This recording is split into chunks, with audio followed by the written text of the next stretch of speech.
What's up everyone and welcome back to the channel. Today we've got Tyron Woodley's knockout clause, Holly Holm entering the Boxing Hall of Fame, Beefy McGregor, and much more. Don't forget to like this video and subscribe to the channel to see more videos like this.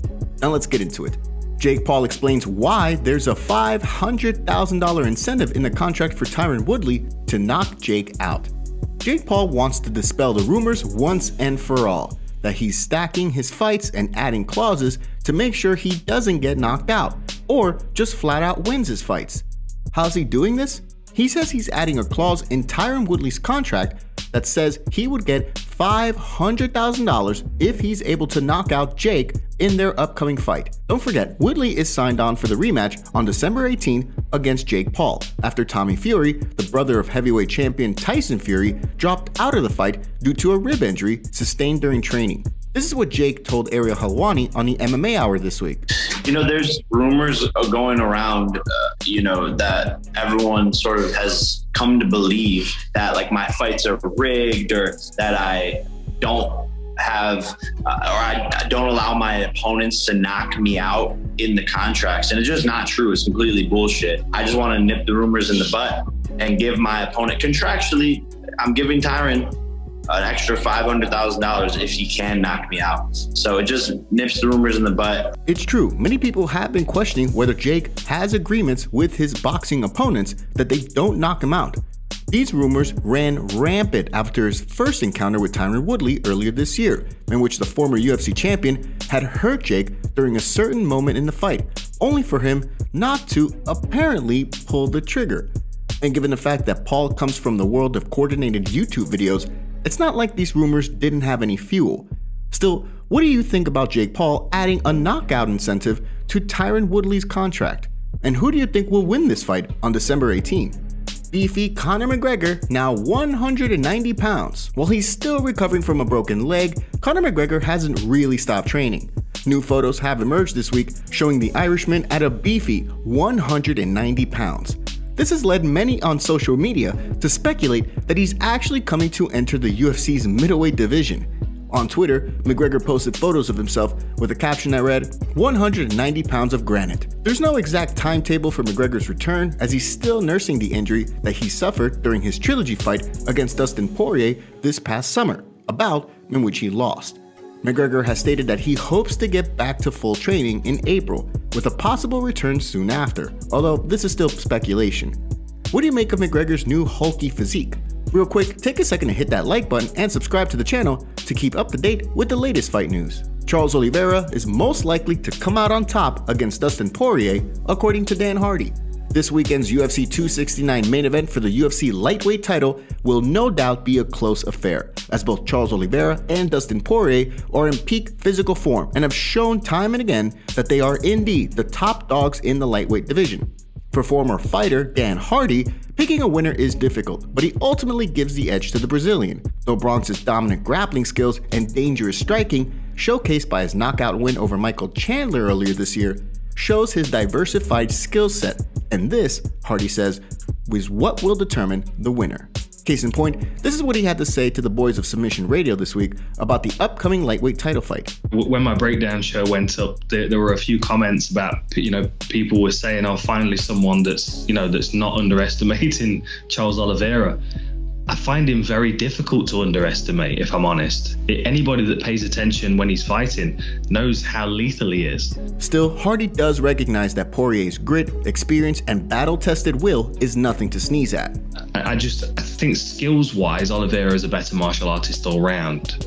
Whether Dustin Poirier can apply it better because he's been swimming in this top pool for a bit longer, I don't know. But I've seen no reason to believe that Charles Oliveira won't be champion by the end of the fight. It wouldn't surprise me if he's able to back Poirier up against the fence and beat him up a little bit and then catch his neck on the way in, something like the Kevin Lee fight. But at the same time, I wouldn't be surprised if Oliveira decides to go offensive and take Poirier down and kind of beat him up and maul him like he did Tony Ferguson. It's a hard fight for Poirier, but skill wise, from the research I've done, I think Charles Oliveira has got probably a 70 or 80% chance of coming out on top. Do you agree with Dan Hardy here? And who do you think walks away with the lightweight title this Saturday at UFC 269? Following his win last week, Clay Guida offers Nate Diaz a rematch.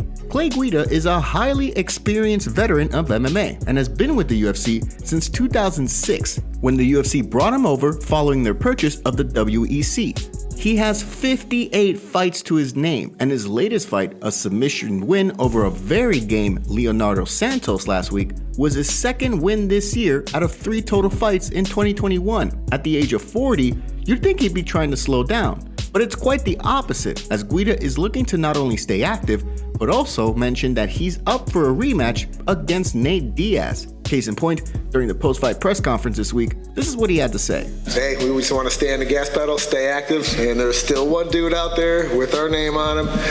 I beat him once, and I'll give him another chance. Nate Diaz, I know you're out there. You can't run, you can't hide. I know you're going to turn the fight down. You probably won't even know that we want to fight you again, but if you ever want to do it again, buddy, I'll give you a shot at it, so let me know. Guida beat Diaz via split decision back in January 2009 at UFC 94. The promotion hadn't even hit the 3 digits yet. Since then, Nate Diaz has become a perennial fan favorite, while Guida has remained active, although not in the top spot of the lightweight rankings or in the featherweight division where he briefly fought. Still, 13 years after the two met in the cage, Guida is laying down the challenge to Diaz. The Cali gangster is on his last fight in his UFC contract, and he's not scheduled to fight anyone yet. What do you make of Guida's words here? And would you love to see this fight? I'm really excited about my future, yeah, for sure. Speaking of that future, man, I think people are ready to see you drop the gloves on somebody's head again. What's going on?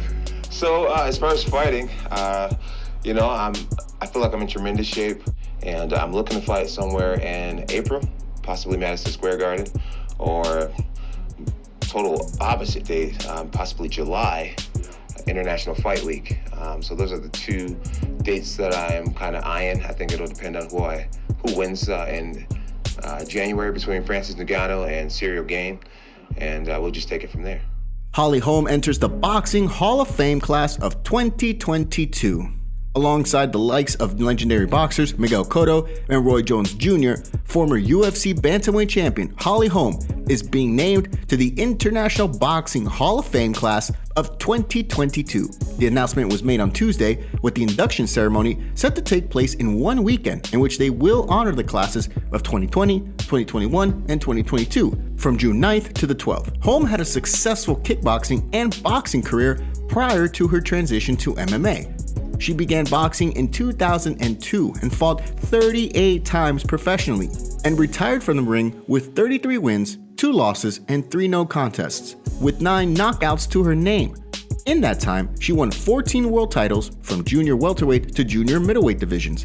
She also has wins over Mia St. John, Anne-Sophie Mathis, and Christy Martin in boxing. After making the switch to MMA, she fought in Bellator, Legacy FC, and eventually the UFC, where she beat Ronda Rousey at UFC 193 via head kick KO. In a statement on Instagram, Holm showed how incredibly proud she was of being inducted into the International Boxing Hall of Fame. I'm sure I'll have more to say going forward, as I am a little lost for words. I am truly humbled and so honored to be acknowledged with the greats of boxing.